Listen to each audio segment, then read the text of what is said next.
Do you want to use voice filters and effects on your TikTok videos? You can easily change how your voice sounds to make your content more entertaining and creative. Before we begin, please like this video and subscribe to our channel.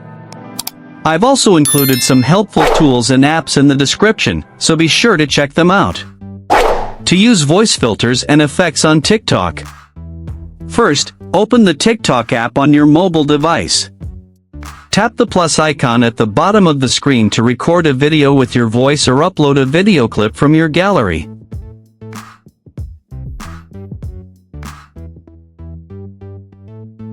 Once your video is ready, look at the menu on the right side of the screen and tap on the voice or audio icon.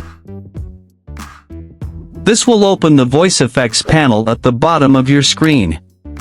Scroll through the available voice filters such as Trickster, Jessie, Deep, or Chipmunk and tap on any option to apply it to your video.